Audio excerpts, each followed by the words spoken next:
So, my name's Meghan Miraglia, and I chose to do my research project on the teacher-student relationship. So, going into my research, I had three questions that I was really interested in investigating. The first one was, what are some specific techniques that teachers use when building a teacher-student relationship? The second one was specific to me because I hope to be a high school English teacher, so I really wanted to look at how the teacher-student relationship impacts high school students specifically. And then what are some narratives and experiences that show this relationship playing out in real time? Especially with COVID going on, I really wanted to see what teachers are doing now in this time to build that relationship. So why choose this? In times where a student's life is upended, such as now, for example, school may be the only source of stability for a lot of students who may not have solid parents or guardians in their home. The teacher can really be a reliable, invested adult figure that can kind of show them that love and structure that they might not be getting at home. And the classroom and school provide a routine that they may not get if their home life is a bit chaotic.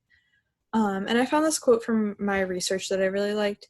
Fostering positive teacher-student relationships helps create environments conducive to optimal learning experiences and social emotional well-being. When teachers have a solid relationship with their students, the students feel safe and are more willing to expand their boundaries and do more work because they appreciate and really like the person who's instructing them. So continued, why choose this? These are some other quotes that I found in my research that I really liked. The first one says, the most frequently stated indicator of highly effective schools for students is a caring environment exhibiting a home-like atmosphere in which teachers treat all students with respect and care and interact with them in relationships similar to the extended family. And I really like that because I think it emphasizes the point that we're all humans, and it's really important that we all treat each other with respect and kindness. And then the second quote says that a strong teacher-student relationship improves individual relationships, students' sense of school belonging, cooperation among students, and motivates students to learn, as well as prevents and diffuses disturbing behavior, but also affects the broader climate and reduces classroom conflicts. I think that's really important to note that these positive effects of a teacher-student relationship move beyond the social emotional well-being, and it can really motivate learning and things like that. So specific techniques, as you remember, that was the first question I really had. So a study conducted with the organization Transforming Education asked students, and these students were in grades 4 through 6, and their teachers about their relationships with one another. So this quote says that students expressed the importance of having teachers recognize if they were having a hard day or needed help navigating difficult emotions. So while this may be age specific, one important technique that teachers use is helping students break down those bigger, more challenging emotions.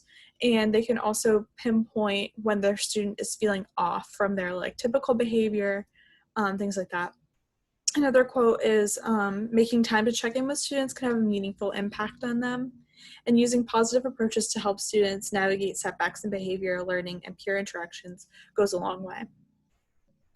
And this is another long quote from my research that I found. Building relationships is also about creating a welcoming classroom environment that can be achieved through personal connection and engaging in fun moments.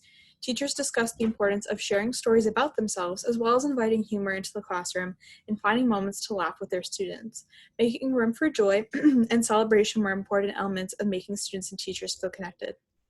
To me, this is a really important quote because I think it shows that teachers aren't just people that are teaching for a test. They're real people too, and they have lives outside of their jobs. And I think emphasizing that human-to-human connection can really make a big difference.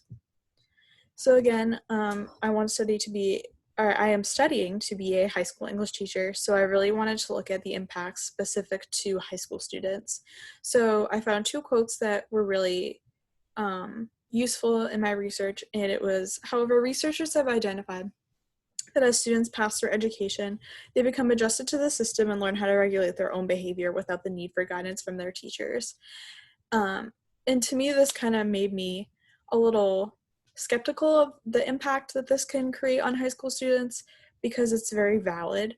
As you move through your education system, you kind of become less and less reliant on your teachers. They're more there to guide and make sure things don't get too crazy in the classroom. And of course, they're instructing the material, but you become less and less dependent on your teachers as you go.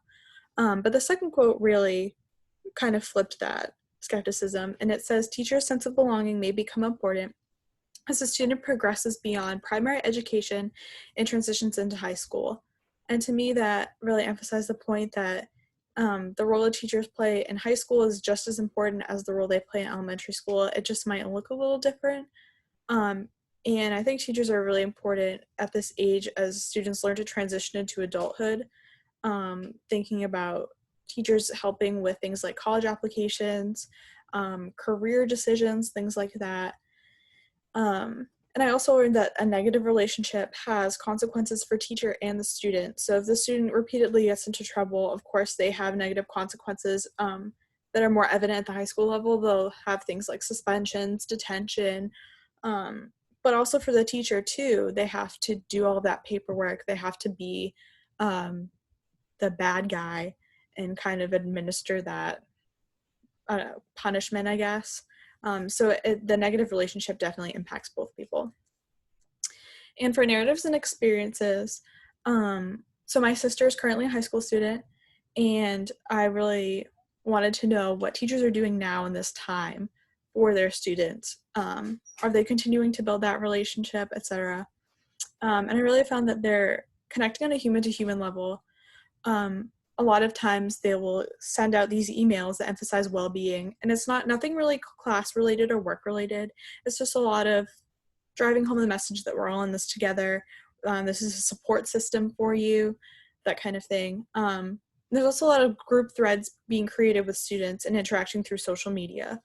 This is more of a personal narrative or experience, but a lot of my previous high school teachers, I follow them on social media, and they've been like messaging me and things like that, just to offer some kind of encouragement and reminder that there are people out there that love and appreciate me, which is really great.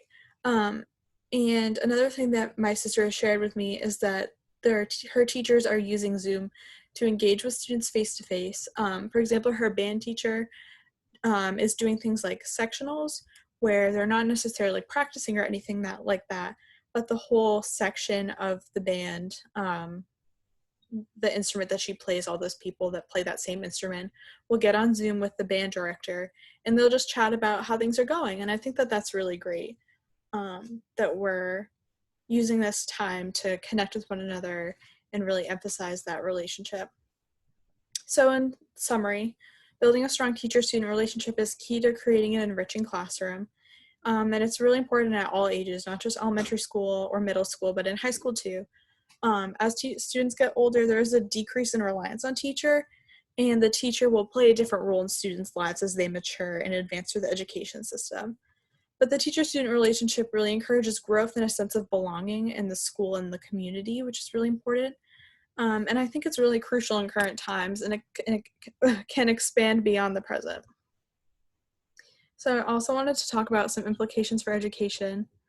I think that as standardized tests increase, there's a bigger need for validation and support at a human level for students, as they kind of see that their ability to get into a college depends on a test number. They can really have a decrease in self-worth and things like that. And so teachers really can step into that role and build them up and kind of remind them of their worth and validate them.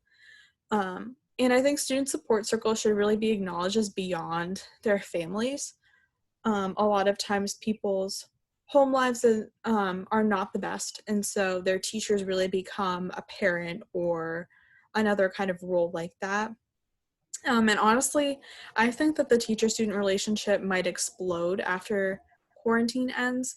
Frankly, I think that this is a really important time where we're learning that teachers are playing a really important role in students' lives.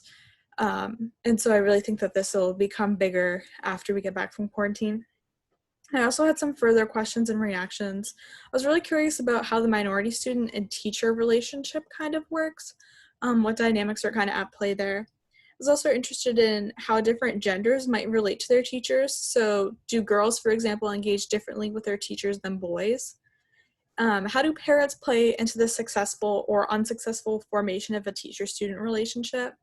In my own experience, I know a lot of students' parents will call the school about grades and things like that. So how does that negatively impact the teacher-student relationship, and how can parents potentially play a role in fostering a positive and strong teacher-student relationship? And the last question I had was, what are some possible boundaries that may need to be enforced in the teacher-student relationship? Where can things kind of potentially go awry, and how do you stop them from getting to that point? These are just some of my citations. I obtained all my articles through ERIC, which is the Institution of Educational Sciences. So thank you for listening.